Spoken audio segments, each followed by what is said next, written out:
nosotros Nayeli García Sánchez, que con su novela Especies tan lejanas siempre me hace pensar en tacones lejanos en la película. Siempre veo el título de la novela y pienso... Te resuena Almodóvar. Me resuena muchísimo. Bienvenida a la tertulia. Muchas gracias, estoy muy feliz de estar con ustedes dos. A ver, no voy a decir nada que no, porque hemos escuchado a Nayeli en entrevistas, te hemos leído en algunas de tus presentaciones, asumes que es autoficción. Sí. O sea, sí asumes sí. que hay... Pero también sabemos que en la autoficción hay ficción, lo diga o no lo diga la autora. Ahí falta ver si confiamos en ella o no.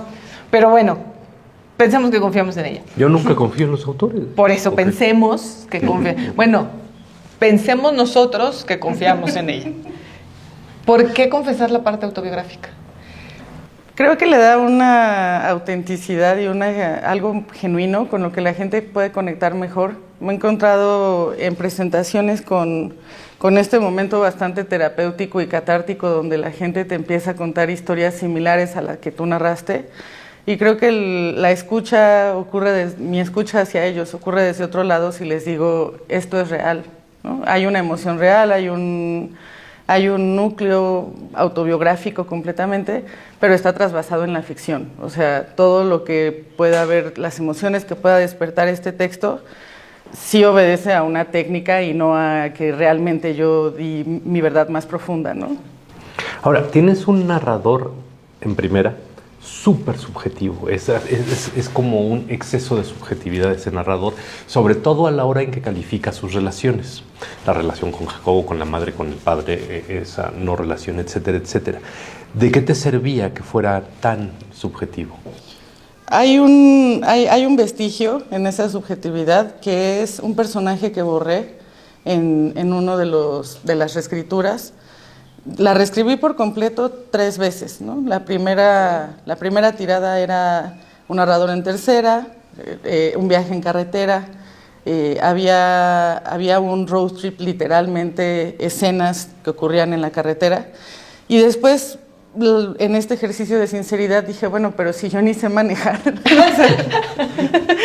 Yo ni sé manejar. Nayeli es muy importante.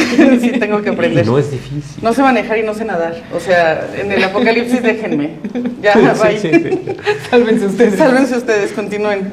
En este ejercicio de sinceridad dije, ¿por qué inventar una acción que tan lejana de mí, ¿no? Que no iba a pasar. Que no iba a pasar. Entonces mejor, claro, y si no iba a ser una forma de posponer la novela, como ustedes bien sabrán, entonces voy a aprender a manejar para poder escribir.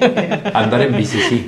Andar en bici, Okay. sí. Sí, en bici me muevo bastante bien. Pero en patines. bici a Irapuato tampoco, Sí. o sea, tendría que ser así. No tengo el cardio. Pero estructuralmente hablando, es algo muy curioso con el tiempo. Vas y vienes, pendulea, regresas a la misma escena. ¿Qué efecto buscabas con esto?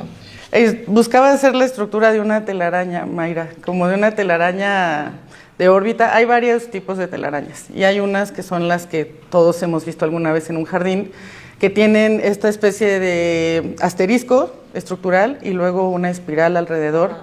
Yo quería que el asterisco fueran los 5 capítulos y la espiral esa narradora que va y viene entre distintos tiempos. Y el personaje vestigial que decía hace rato era un psicoanalista, que era una especie de muleta que me servía para entrevistas a modo, en donde era, Natalia, ¿y cómo sentiste tal evento de tu vida? Y ella se soltaba en terapia a hablar. Y en un taller me dijeron, oye, pues el psicólogo, o sea, ¿para qué? ¿Para qué quieres ahí esa muleta? Si tienes ya tu narrador en primera persona y un flujo de conciencia, pues quita al terapeuta y quédate con el análisis, ¿no? Nada más. Y entonces en la terapia, también en el diván, la estructura de idas y vueltas de la memoria funciona más o menos así, ¿no? Vuelves al presente y por alguna palabra, por ejemplo, varios de los saltos temporales están puenteados con una palabra, ¿no? Se estaba haciendo tarde y luego el primer día de la facultad llegué tarde, no sé, como ese tipo de asociación léxica entre un tiempo y otro, por punteados así como guardadas las distancias, pero la Magdalena de Proust, pero con palabras, ¿no? Que de pronto resuenan. Qué bonitas son las telarañas. Sí, sí, son bonitas. Es que las hemos visto más a conciencia recientemente, de unos años para acá, que vamos con los niños a hacer senderismo. Hay unas, o sea, porque Nos vamos a ir conocíamos, a Irapuato o sea, corriendo. conocíamos las que se hacen en una esquina, Claro, ¿no? las que parecen polvo. Pero entre los árboles, de repente entre las ramas se hacen unas cosas espectaculares.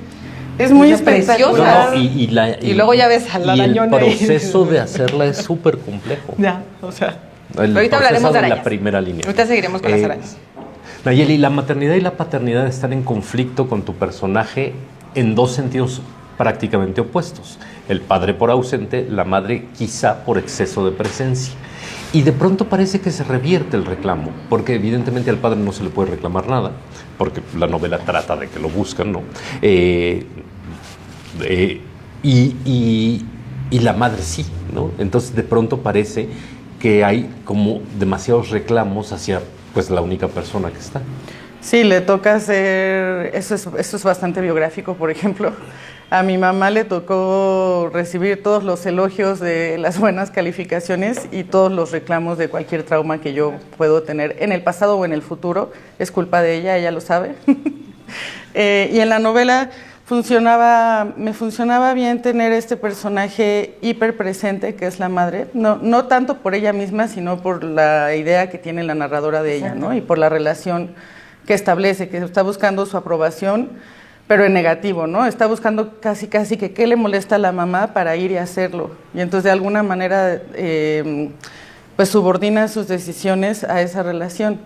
Y eso era parecido a las arañas, ¿no? Hay un juego ahí que yo quería que la presencia constante en la historia fueran esas arañas, que fueran como esa materialización de la ausencia del papá, ¿no? El papá nunca está, así como las arañas siempre están, ¿no?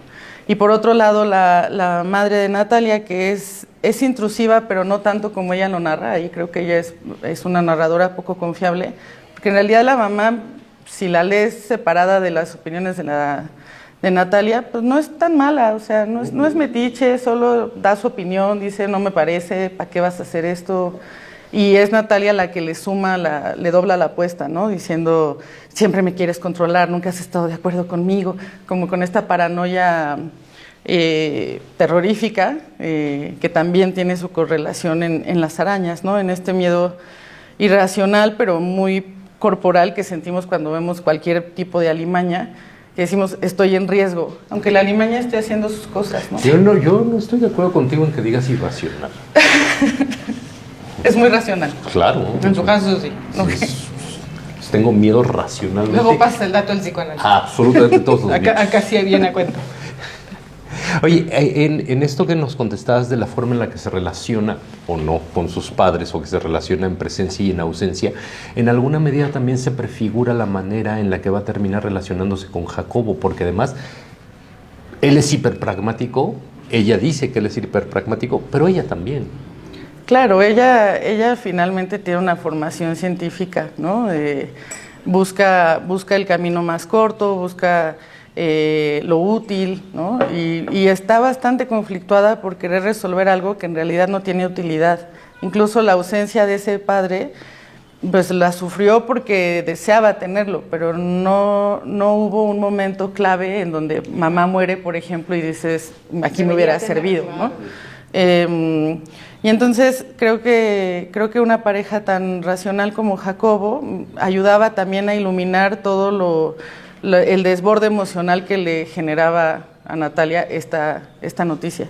Y también quería hacer un juego como de falso aliado, falso contrincante. O sea, quería que Jacobo en un principio fuera un falso aliado, o sea, en principio, qué padre, no voy a ir sola, mi novio me acompaña, pero en la práctica no viamos en el mismo camión porque él quería su boleto con descuento y yo no. Y en teoría la mamá se opone y en la práctica pues generó o educó o crió a esa mujer que es capaz de ir y buscar algo que no sabe bien qué es, ¿no? O sea, al final la valentía o la osadía de Natalia pues es producto de la educación de su mamá, ¿no? Y de la independencia de su mamá y de este carácter tan desprendido de las cosas y de las emociones también. No, y quedándonos con la parte de ficción de la autoficción, es decir, leyendo la novela nada más como la historia de Natalia, pues también es cierto que este personaje pues es hija única. Entonces ahí también hay ciertas cosas entre la relación de madre e hija que pues juegan en un papel muy distinto al que se jugaría si hubiera hermanos, si hubiera hermanas, que sí, bueno, no diré nada, lean la novela porque sí. Pero ¿qué fue primero, el huevo o la gallina? Yo sé. Fue primero tu interés por las arañas, o sea, tú eras una niña que o sea, empezaste a leer y entonces te echabas la vida de las arañas, o fue primero la novela y encontrar algo y entonces a partir de ese otro algo que te iba a servir para contar la novela, investigar un montón acerca de las arañas. Fue la 2. Fue primero contar la novela y luego buscar ¿En serio? Sí, investigué un montón. Es que te digo que... O sea, dijiste novela, ¿qué me sirve? Araña. Ahora me voy a documentar. Wow. Muchísimo de las arañas, sí, en pandemia. Ya es una doctora en arañas. En pandemia me documenté mucho sobre las arañas. Incluso intercambié algunos correos con aracnólogos en Estados Unidos. Porque tienen varias reservas naturales y parques grandes donde pues estudian a las arañas. ¿No vas a ir? No, nunca. Y de ahí es de donde saco la descripción del laboratorio. Por ejemplo, ese laboratorio no está en la UNAM, está en una universidad de San Francisco. Y en la UNAM, en realidad, el laboratorio de arañas, el aracnario, está en Querétaro, no está en esta ciudad. Entonces... Ahí, por ejemplo, hay bastante ficción y no. Pero existe... verlas a través de un vidrio no tengo problema, ¿no? Están del otro lado. La de Querétaro es bien interesante porque ahora que lo dices, pues supongo que ahí es donde se estudia todo eso habla la ignorante, acuérdense que divulga la desde aquí del señor. Porque cuando que llevé a Andrea Siman a una conversión con estudiantes, el que nos estaba coordinando la visita era un especialista en las mosquitas de la fruta, que las estaban estudiando para estudios de diabetes. Sí. Y nada más quiero hacer entonces ahí hay un bicherío, entonces no va a ir a la UNAM de Querétaro. Las arañas no son los insectos que más miedo me causan. Qué bueno. Sí. Hay insectos es que sí pueden ser muy impresionantes. Creo que los insectos que más miedo me causan son los que no hacen nada. O sea, anélidos, gusanos, que nunca me harían nada y que nunca me alcanzarían nada. Corriendo. Tampoco. Pero yo hubiera pensado de verdad, porque esto nunca lo platiqué con Nayeli, yo de verdad hubiera pensado que tenías ya un conocimiento previo, porque sí es impresionante. Ahora, ¿no te abrumaste con todo lo que...? Porque es una novela corta, está la historia de autoficción. ¿No te abrumaste con toda la información de las arañas, de querer meterlo? Sí. Me abrumé por varios sentidos. Una vez que empecé a meter información sobre ellas, me preocupé porque si estuviera verificada. Dije, por más que sea ficción, no quiero decir... Tienen 6 patas cuando tienen 8, ¿no? O peor, es inofensiva y entonces después 4 lectores muertos. No, y ahí me acerqué a Aracnocosas, de quien hablábamos en Twitter, y a Andrés Cota, que es este biólogo, escritor, al que le encantan todo tipo de bestias no queridas. Es del grupo Ama lo no deseado, que son como arañas, serpientes, caimanes, murciélagos, todos los bichos relacionados como con lo siniestro en la cultura. A Andrés Cota le interesan. Y a él me acerqué, le di un borrador antes de que se publicara y le dije, por favor, con tus ojos de biólogo, dime si hay algo escandalosamente mal. Había detalles que me dijo, aquí por ejemplo mencionas una proteína, no sé si es esa, ¿no? Y entonces ya yo o iba y buscaba específicamente o lo volvía más vago para no molestar a algún biólogo que se acerque al libro y diga, esto está mal, ¿no? Así, nota. Sí y ya te gustan. Ya me gustan. Nunca me dieron fobia, pero sí, nunca las coleccioné, nunca he tenido una en mi casa. No, porque hay es todo un conflicto eso. O sea, no deberían, ¿no? Ser mascotas. No deberían ser mascotas, exacto. La araña sufre, las mamás sufren. Son muy difíciles de cuidar también. Hay muy pocos veterinarios que sepan qué hacer con una araña enferma. Entonces, pues tener una tarántula y que se te enferme y no la puedas curar y se te muere. Que tú eres más chiquita que yo, tú eres mucho mayor que yo. Muchísimo. Abuelo Jorge. Exacto. Pero es que a mí, en mi época era, o sea, mis compañeros, así, secundaria fue...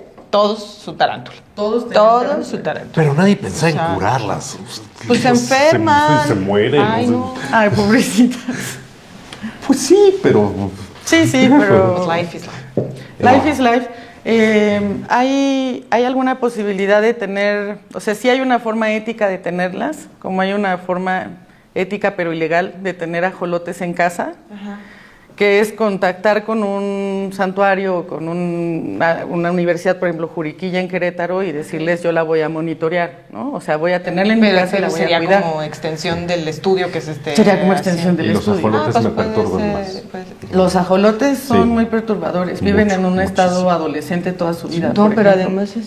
Sí, parece que se están burlando de uno. Bueno, pongámonos serios. Venga. A ver, finalmente la novela habla mucho sobre pérdida, o sea, habla mucho sobre la palabra perder, el concepto perder al padre, perder a la pareja, perder al perro, ¿no? O sea, incluso eso también, hasta perder la cajita del dinero. Uh-huh. Pero, por otro lado, las arañas son resilientes, las arañas pierden bueno, no solo pierden, sino que pueden prescindir de una extremidad voluntariamente para alimentarse, porque luego pues le va a salir otra, o el exoesqueleto.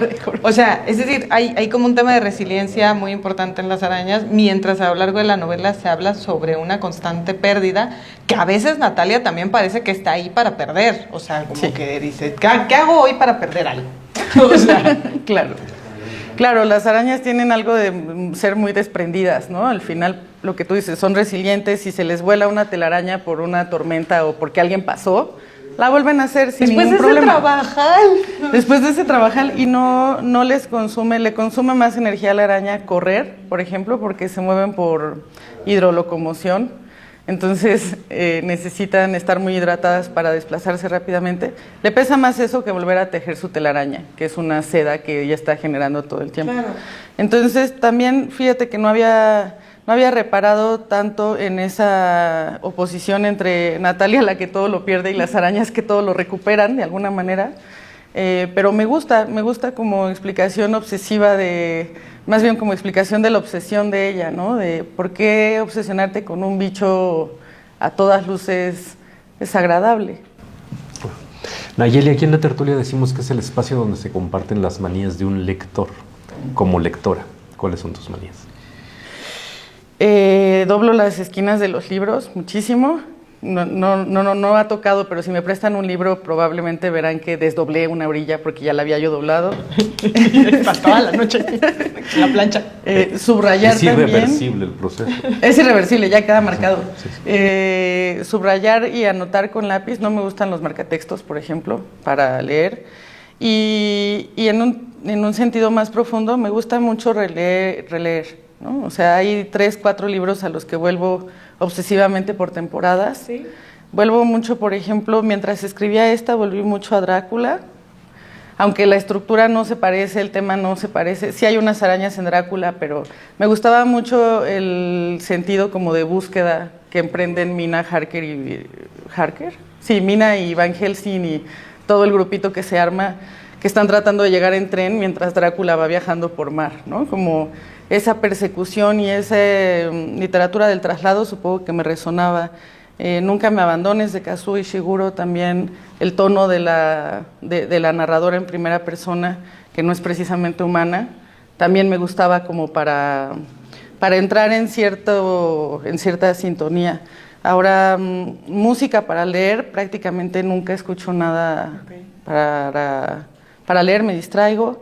Sin embargo, puede estar gente hablando a mi alrededor en una cafetería y yo puedo estar concentrada en mi libro. Ahora, si es leer por trabajo, como editora, ahí sí necesito mucho más cápsula de aislamiento sonoro para sí poner atención, sobre todo en cosas de continuidad, en cosas de cronologías, de nombres de personajes, de que no se me pierda no sé, si el personaje traía sombrero, que a la siguiente escena lo traiga, ¿no? Bueno, hay algo con lo que me gustaría cerrar en tu caso, porque es muy particular, que es la vida de especies tan lejanas. Es decir, tuvo otro título, tuvo otra portada, hubo cambios. O sea, cuéntanos rápidamente, pero cuéntanos cómo empezó su vida en Barrett y finalmente para ti qué ha significado esto. Llegó a Barrett gracias a un taller al que asistí, en donde conocí a la librera de Lata Peinada, Paula Vázquez. En España, la librería en La librería, Madrid. sí, en Madrid, especializada en literatura latinoamericana. Paula estaba escribiendo un libro al mismo tiempo que yo estaba escribiendo tomamos el mismo taller, nos hicimos amigas por correo, porque era la pandemia, y Editorial Barrett tiene esta colección de editores por un libro, entonces invitaron a Lata Peinada a proponer una terna de manuscritos. Paula propuso el mío, sus colegas libreros propusieron otros, y así fue como mi libro llegó a Barrett. A los de Barrett les gustó, lo publicaron. El proceso fue pues, bastante gozoso, pero también lejano, un poco respetuoso. Era post pandemia, apenas se estaba regularizando todo cuando estábamos intercambiando correos sobre la portada, por ejemplo. Tuvo su vida en España, tiene su vida todavía, pues, pero quiero decir, el lanzamiento que ellos organizaron fue el día de San Jordi, la llevaron a varias ferias allá, y la idea era que yo pudiera viajar a finales del 2023 para la campaña de promoción, pero ahí yo tuve un cambio radical en varios aspectos de mi vida, cambié de trabajo, cambié de rumbo, me mudé de casa, en fin, de esos momentos en los que se condensan varios cambios y no pude viajar en el momento de la promoción. Pasaron meses, el libro siguió existiendo allá. ¿Qué se llamaba? Arañae, exacto, se llamaba Arañae y tenía una portada de una chica con 8 miembros, 4 brazos, no, 6 brazos, 4 brazos, 4 piernas. 4 piernas, sí, Vitrúbica. Vitrúbica, exacto. Y hablé con Diego Rabasa porque Barrett no distribuye en México. Como saben, la distribución de los libros es todo un tema. Estaba editado en Barrett, se podía comprar en México, pero solo importado. Es decir, 3 veces el precio de portada, ¿no? Hablé con Sexto Piso, a Diego Rabasa le interesó la novela y me invitó como a darle un revestimiento que le diera como un plus a editarlo en Sexto Piso, ¿no? Como acompañar el proceso editorial. Al editar libros siempre hay una construcción de complicidad, ¿no? Bueno, ¿qué les puedo contar a ustedes después? Pero para quienes nos escuchan, siempre hay una construcción de complicidad que tiene que ver con un sentido del humor, con un sentido del gusto, con sentirte que estás en el mismo barco. Y la manera que hallamos de hacer eso en Sexto Piso fue buscar esta nueva portada y atrevernos a cambiar el título, que no es una práctica común cuando está en la misma lengua. Es común quizás en traducciones, ¿no? Que la traducción se llama distinto a lo que sería la traducción literal. Exacto. Pero pues nos quisimos echar ese trompo a la uña, como dice mi madre, porque valía la pena y daba para jugar un poco con el exoesqueleto de la araña que se desprende de su superficie y de alguna manera renace de sí misma, jugar con que la portada y el título eran ese exoesqueleto que quedaba fijo en España y que queda fijo en México. Y el único acuerdo base fue honestidad total, de no engañar a un lector jamás diciéndole, son 2 novelas distintas. Sí, porque el está texto súper retrabajada y no, es el nueva texto edición. es prácticamente el mismo. En Barrett trae 2 prólogos, un texto de Ezequiel Naya y uno de Paula Vázquez. Otra caja, otro papel, Pero otros la novela... acabados, pero el texto es el mismo. O sea, los que se mueren al final se siguen muriendo al final. Exactamente. O sea. No desaparece la mamá, sigue siendo el papá. Exacto. Gracias, Nayeli, gracias por estar en la tertulia, gracias por Especies Tan Lejanas. @Cuarto Piso, búsquenla para que también estén al pendiente de presentaciones, charlas, etcétera, alrededor de la novela y también de la labor que hace Naye en la promoción de la lectura y como editora. Y pues Ya, a lo que sí. a lo que sigue, porque esto se acaba. Gracias.